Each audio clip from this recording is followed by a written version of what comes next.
nous sommes venus dans le Seigneur nous a offert sa présence. Et cette présence-là se matérialise par le changement de la vie du chrétien, par la transformation de la vie du chrétien. Ce n'est pas simplement une présence qu'on ressent quand on est en train d'adorer, quand on est en train de prier, non. Mais c'est une présence qui se manifeste par le changement du caractère chrétien. À savoir, celui qui n'était pas amour commence à avoir de l'amour. Celui qui n'avait pas de paix commence à posséder la paix.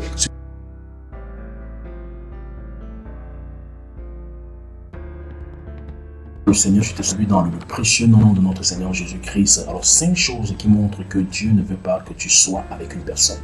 Numéro 1, l'absence de paix.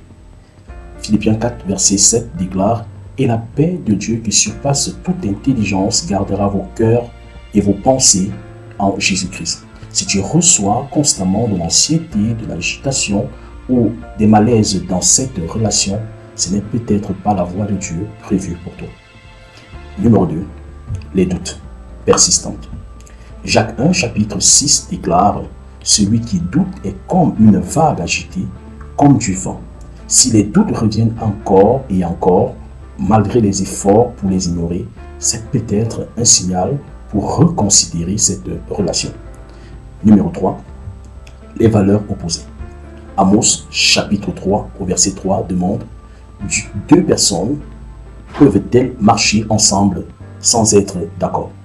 Si tes croyances profondes s'opposent régulièrement à l'autre, ça peut être un signe que ce n'est pas le partenaire selon Dieu. » Alors, quatrièmement, une mauvaise influence. La parole de Dieu déclare dans le livre de 1 Corinthiens, chapitre 15, au verset 33, « Les mauvaises compagnies corrompent les bonnes mœurs. » Si cette personne t'éloigne de ta foi, de ton intimité avec Dieu, de ta vie avec Dieu, alors attention, attention, Dieu ne donnera jamais quelque chose à ses enfants qui les éloignera de lui.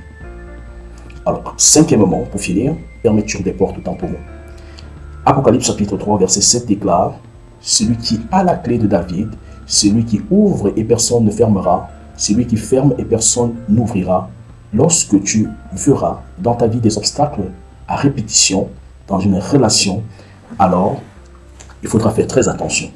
Parce que généralement, lorsque Dieu n'agrée pas une relation, ce que Dieu va faire, c'est qu'il va parfois se servir des obstacles pour te montrer qu'il n'est pas d'accord pour cette relation-là. Il va créer des obstacles, il va fermer des portes dans ta vie pour te dire qu'il n'est pas d'accord. Vous savez, Dieu aime tellement ses enfants et il ne désire jamais les perdre au détriment de quoi que ce soit. Voilà 5 choses à faire lorsque tu es en relation, lorsque tu as des relations avec une personne, pour checker si c'est vraiment dans la volonté de notre Père. Que le Seigneur te bénisse abondamment. Je te souhaite de passer une excellente journée dans sa présence. N'oublie pas de t'abonner, n'oublie pas de liker et de partager ce message de la bonne nouvelle en Jésus-Christ. Shalom, shalom. À très bientôt.